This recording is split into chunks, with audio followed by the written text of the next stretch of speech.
ቤተክርስቲያን ማናት የሚለውን ግን ማወቅ ይጠይቃል። ሄለ ማለት ቤተክርስቲያን የሰባቱ አካላት አንድነት ጉባኤ ናት። የመላእክት፣ የነፍሳተ ቅዱሳን፣ የብሔራን፣ የብሔረ ብፁዓን፣ የስውራን፣ የግሁሳን እና የገሃዳውያን የነዚህ አንድነት ናት። በአፋር ሀገረ ስብከት የአፋሩ ሊቀ ጳጳስ ብፁዕ አቡነ ዮናስ ለቅዱስ ሲኖዶስ አሳሰቡ። ልጆቼ በአብይ ጾም 7 ሰዓት ቅዳሴ ገብተው 9 ሰዓት መውጣት አይችሉም። ሙቀት ነው፣ ማስቀደስ አይችሉም። ውሃ ሆኖ በዚያው ይቀራሉ። ስለዚህ ስለማይችሉ ምን ላድርግ ሲሉ ምን አሉ? 5 ሰዓት ይግቡ። አቅማቸው ካልቻለ የሚቀደሰው ለነሱ ነው። ሌላ ቦታ ላይ ግን አይቻልም። በከፋበት ቀኖና አስቀምጠው ይችላል። ሙቀት ዶግማ ነው፣ አፈጻጽሙ ግን ቀኖና ነው። አንድ ሰው በ40 በ80 ቀኑ መጠመቅ አለበት። ባይጠመቅ ሌላ ቀን አይምጣ ማለት አይደለም፣ አፈጻጽም ነው። ግዴታው መፈጸሙ ነው። ስጋው ደግሞ የክርስቶስ አካል ስጋ ነው፣ ዶግማችን ነው። አቀባበሉ ግን ቀኖና ነው። ቢችል ሰው በሳምንት በእለት ይቀበላል፣ ካልቻለም ደግሞ እንደ ሁኔታው ይቀበላል። መቀበል ግን ግዴታ ነው። ግዴታ ምሳሌ ነው። ከዳግም ምጽአት በኋላ ከዞረ በኋላ ወደ መቅደሱ እዚያው አሜን ብሎ እንደመሄድ ከዳግም ምጽአት በኋላ ሌላ ምጽአት የለውም። ማጠቃለያው ራሱ ቀዳማዊ ምጽአት ዳግማዊ ምጽአት ነው። የቅዳሴ መጨረሻ ማየታችሁት ከሆነ ካህኑ እቱ በሰላም ይላል። ክርስቶስም በመጨረሻ በእርገት ጊዜ ወንዘ ይባርኮሙ ተራቆሙ። ቤተክርስቲያን አስተምሮቿ በሶስቱ ሰናስል የተሰናሰለ ነው። አንደኛው የማይናወጽ በመገለጥ ያገኘችው ዶግማ የሚባለው ትምህርቷ ነው። ዶግማዊ ትምህርቷ በመገለጥ ያገኘችው ስለሆነ ባለቤቱ ራሱ ነኝ ያለውን ተቀብላ ምትሄድ። በዚህ ውስጥ የሰው ደረጃው ወይም ድርሻው 3 ብቻ ነው። መቀበል፣ መጠበቅ፣ መስጠት። ከአበው መቀበል ነው፣ ያንን ይጠብቃል፣ ለሌላው ይሰጣል። በዶግማ ውስጥ ያለን ትምህርት ይሄ ነው። በቀኖና ውስጥ ያለን ትምህርት ቀኖና 2 ትርጉም አለው። ቀኖና ማለት ካኖን ግሪካዊ ቃል ነው። ስርዓት፣ ደንብ፣ ህግ፣ ወሰን፣ ድንበር፣ ህግ ማለት ነው። በቀኖና 2 ትምህርት አለን ያልኋችሁ የቀኖና መጻሕፍት ስንልና የሥርዓት መጻሕፍት ስንል ነው። የቀኖና መጻሕፍት ስንል ቁጥር ማለት ነው። የተቆጠሩ የተቀነኑ መጽሐፎች ማለት ነው። ይሄም 81 መጻሕፍት ናቸው። ዘእዙስ ተወክፎቶን መጻሕፍት አምላካውያት 80 ዋህዱ ፍትሐ ነገሥት አንቀጽ 2 ላይ ሊቀበሏቸው የሚገቡ የታዘዙ መጻሕፍት 81 ናቸው እንዳለ የተቆጠሩ 81 መጽሐፍ ናቸው። እነዚህም ከፍም ዝቅም አይሉ። ሌሎች መጻሕፍት ቢመጡም በዚህ ዙሪያ አውድ ነው የሚሆኑት።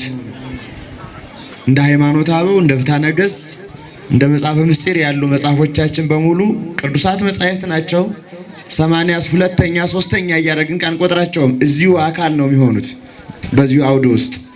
3ኛው ቀኖና ወይም ሥርዓት የምንለው የሥርዓት መጻሕፍት ናቸው። የሥርዓት መጻሕፍት ከመሰረቱ ዋናው መሰረቱ ዶግማው ራሱ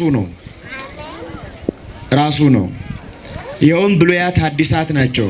በብሉያት በሐዲሳት አካልነት ያሉት ግጹ፣ አብጥሊስ፣ ሥርዓተ ጽዮን፣ ኪዳን፣ ሲኖዶስ፣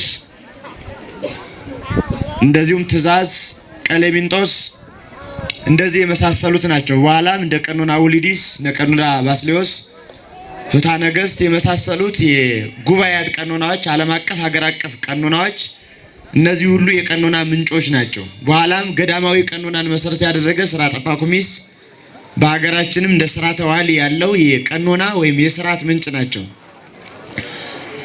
እንዳልኋችሁ ዶግማ ወይም ዋናው መገለጥ ከባለቤቱ የሚመጣ ለቅዱሳን የተሰጠ ምንቀበለው እንደሆነ ሁሉ ቀኖናዊ ሥርዓትን ግን በዚያ ውስጥ የምትኖር ቤተክርስቲያን እንደ ጊዜ ግብሩ የመከወን የማዘጋጀት ስልጣን አላት። ለዚህ ትንሽ መግቢያ እንዲሆነን ላስታውሳችሁ። እንዲሁ ዝም ብሎ ዱብ ተሰማይ ተጠቅልሎ የወረደ እንዳይመስለን።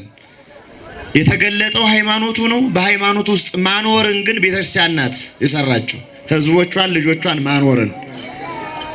ለምሳሌ እስራኤል ከግብፅ የወጡት በምን ወር ነው የሚያስታውሳለ? በሙሴ አባትነት መሪነት ባህር ተከፍሎላቸው የተሻገሩት መቼ ነው? ሚያዝያ ወር ነው። ነገር ግን በቤተክርስቲያናችን የምናከብረው መቼ ወር ነው? ህዳር 12 ቀን ነው። እስራኤል የወጡት ሚያዝያ ነው። እኛ ደግሞ የእስራኤል መውጣት በገዳም ዘሴሰይኮሙ በገዳም የመገፋቸው አንተነህ ባህር ከፍሎ አሻገራቸው ባህር ግርምተ የምታስፈራ ባህርን አሳልፋቸው ምን ህዳር 12 ነው። ምን አገናኘው 12 እና ሚያዝያ? ቤተክርስቲያን ናት የሰራች። ለምሳሌ ጽጌ የሚገባው መቼ ነው? መስከረም። እመቤታችን ስደት የወጣችበት ደግሞ ግንቦት 24 ነው። ግንቦት 24ን ከመስከረም 26 ምን አገናኘው? ማን ሰራ? ቤተክርስቲያን ናት።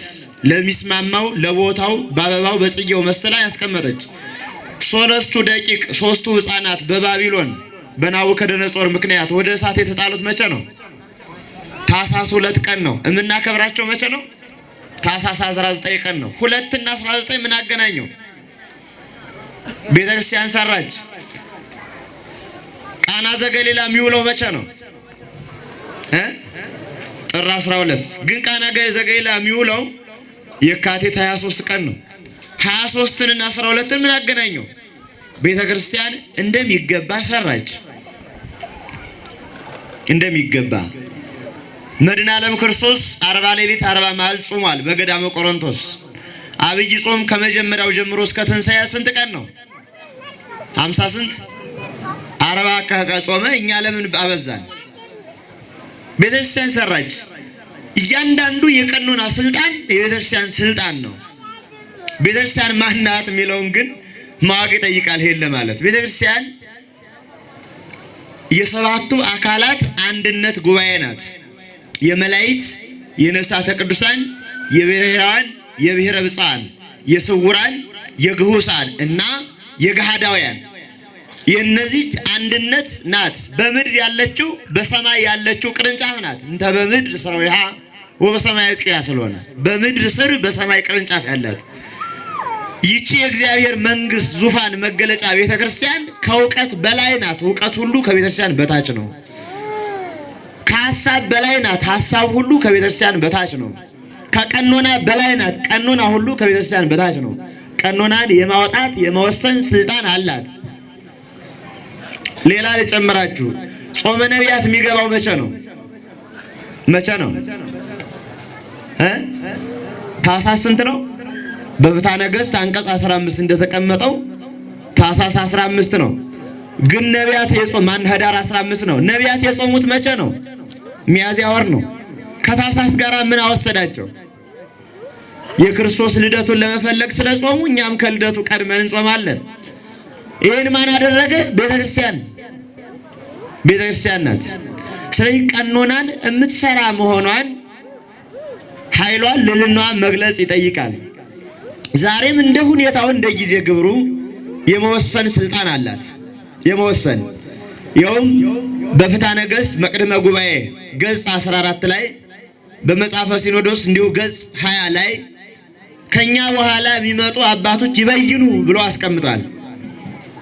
ለምሳሌ በአፋር ሀገረ ስብከት የአፋሩ ሊቀ ጳጳስ ብፁዕ አቡነ ዮናስ ለቅዱስ ሲኖዶስ አሳሰቡ። ልጆቼ በአብይ ጾም 7 ሰዓት ቅዳሴ ገብተው 9 ሰዓት መውጣት አይችሉም። ሙቀት ነው፣ ማስቀደስ አይችሉም። ውሃ ሆኖ በዚያው ይቀራሉ። ስለዚህ ስለማይችሉ ምን ላድርግ ሲሉ ምን አሉ? 5 ሰዓት ይግቡ። አቅማቸው ካልቻለ የሚቀደሰው ለነሱ ነው። ሌላ ቦታ ላይ ግን አይቻልም። በከፋበት ቀኖና አስቀመጠ ቤተክርስቲያን። የምን ስልጣን አላት? ቅዳሴ የሚቀደሰው 5 ካህናቱ ነው። ከጠፋ ቅዱስ ሲኖዶስ ይወስንና እንደ ሁኔታው ይሆን ይችላል። ይሄም ምላችሁ የቤተክርስቲያንን አሰራር እንድንረዳ ነው። አሰራሯን፣ ቀኖናዊ ሂደቷን። ሌሎችንም እንደ ሁኔታው አብይ ጾም ነው ዛሬ። በአብይ ጾም ጾሙ ዶግማ ነው፣ አፈጻጸሙ ቀኖና ነው። አፈጻጸሙ ቀኖና ነው። ለምሳሌ ጥምቀት ዶግማ ነው፣ አፈጻጸሙ ግን ቀኖና ነው። አንድ ሰው በ40 በ80 ቀኑ መጠመቅ አለበት። ባይጠመቅ ሌላ ቀን አይምጣ ማለት አይደለም፣ አፈጻጸም ነው። ግዴታው መፈጸሙ ነው። ስጋው ደግሞ የክርስቶስ አካል ስጋ ነው፣ ዶግማችን ነው። አቀባበሉ ግን ቀኖና ነው። ቢችል ሰው በሳምንት በዕለት ይቀበላል፣ ካልቻለም ደግሞ እንደ ሁኔታው ይቀበላል። መቀበል ግን ግዴታ ነው። ግዴታነቱ ዶግማ ነው፣ አፈጻጸሙ ቀኖና ነው። እያንዳንዱ የቤተክርስቲያን ስርዓቶች በሙሉ በዚህ ውስጥ ናቸው። ፍጹም የሆነ ስርዓት ቅዳሴ ብቻ ነው። ግልጽ እንዲሆንልን ፍጹም የሆነ የማይቀነስ የማይከለስ። ማህሌት የቆሙ ሊቃውንት ቢደክማቸው አንድም ሶስትም ዚቅ ብለው ሊያቆሙ ይችላሉ። ከቻሉ ግን አደራርሰው ያውላሉ። ሰዓታት የሚቆሙ አባቶች ከቻሉ ሁሉን ይጨርሳሉ። ካልቻሉ ደግሞ ከመካከል ሚካኤል ብለው ይጀምራሉ። ካልቻሉ ደግሞ ተፈሲ ብለው ታምር ደግሞ ኪዳን አድርሰው ይመለሳሉ። በጣም ካልቻሉ ከጠፋ ኪዳን ብቻ አድርሰው ሊመለሱ ይችላሉ። ቅዳሴ ግን አይቻልም። ዛሬ ደክሞናል ከወንጌል በኋላ ያለውን እንበለው ወይም ደግሞ ከአሐዱ ጀምረን እስከ ወንጌል ይበቃናል ሊባል አይችልም። ለምን?